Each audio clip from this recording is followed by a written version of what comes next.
अमृता प्रीतम जी की कहानी श्रृंखला की अगली कहानी है जरी का कफन।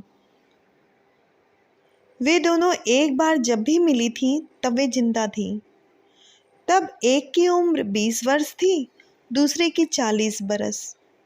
बात सिर्फ इतनी सी थी कि जिसकी उम्र 20 बरस थी उसने उस दूसरी की बहू बनने का निश्चय कर लिया था, पर जिसकी 40 बरस की उम्र थी उसने उस दूसरे की सास बनने से कतई ना कर दी थी। ब्याह की रस्म हुई थी, पर उसके लिए जिसकी उम्र 20 बरस थी, जिसकी 40 बरस थी, उसके लिए नहीं। सो यह रस्म उसे हमेशा दिखती रही जिसने इसे आंखों से देखा था, पर यह रस्म उसे कभी ना दिखी जिसने इसे आंखों से देखने से इनकार कर दिया था। तू जीते जी मेरे घर की दहलीज नहीं लांघ सकती, एक फरमान की तरह उसने कहा जिसकी उम्र 40 बरस थी। तू मुझे मरी हुई समझ ले, पर घर की दहलीज लांघ लेने दे। यह उसने मिन्नत की थी जिसकी उम्र उस वक्त 20 बरस थी। मैं जीते जी तेरा मुंह नहीं देखूंगी, ना जीती का ना मरी का। और उसने पैरों के पास झुके हुए माथे को पैरों से परे हटा दिया था और घर की दहलीज जोर जोर से हंसने लगी थी।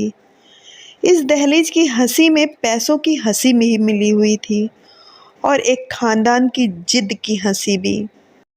सो यह हंसी भी इतनी ऊंची थी कि जिसकी उम्र 20 बरस की थी उसने दोनों कानों पर हाथ रख लिए थे।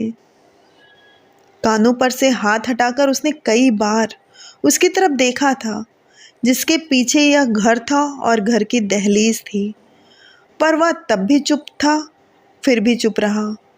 सिर्फ दहलीज तब भी हंसती थी, फिर भी हंसती रही।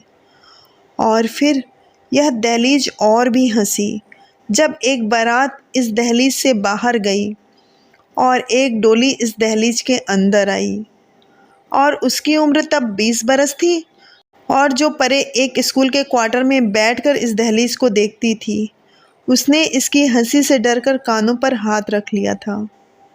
वक्त था, बीतता रहा और फिर जिसकी उम्र 40 बरस थी उसकी 60 बरस हो गई और जिसकी उम्र 20 बरस थी उसकी 40 हो गई। दहलीज की हंसी भी शायद बूढ़ी हो गई थी। वह अंदर देखती तो भी खांसने लगती, बाहर देखती तो भी खांसती। और फिर वह मर गई जिसने दूसरी को हुक्म दिया था कि तू जीते जी मेरे घर की दहलीज को नहीं लांघ सकती। और हुक्म देने वाली अभी दहलीज के अंदर थी, चाहे एक लाश थी। गिर्द संबंधियों की भीड़ थी, केवड़े की महक थी और जरी का कफन था कि उसके हुक्म की उदुली हो गई। वह दहलीज के अंदर आ गई जिसे आने का हुक्म नहीं था और उसके पैरों के पास खड़ी हो गई जिसने हुक्म दिया था। एक माथा दूसरी के पैरों से छुआ और जरी का कफन घबराकर सफ़ेद धोती को देखने लगा।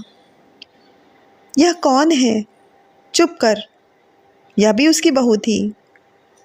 कहाँ रहती थी? पता नहीं। रिश्तेदारों में खुसुर पुसुर हुई, पर जरी का कफन सफ़ेद धोती को कुछ नहीं कह सका। सफ़ेद धोती एक पल आई, दूसरे पल चली गई। सिर्फ जाती हुई को बूढ़ी दहलीज ने रोका और पूछा, तूने उसका हुक्म मोड़ दिया? नहीं, सफ़ेद धोती ने जवाब दिया। उसने कहा था तू जीते जी दहलीज नहीं लांघ सकती। मैं जीते जी तेरा मुंह नहीं देखूंगी। मैं तो तभी मर गई थी, वह तो आज मरी है। एक तो एक लाश दूसरी लाश से मिलने आई है। फिर सफ़ेद धोती दहलीज के बाहर चली गई और कुछ देर बाद जरी का कफन भी दहलीज के बाहर चला गया। बूढ़ी दहलीज कितनी देर माथे पर हाथ रखकर बैठी रही, बैठी रही, बैठी रही।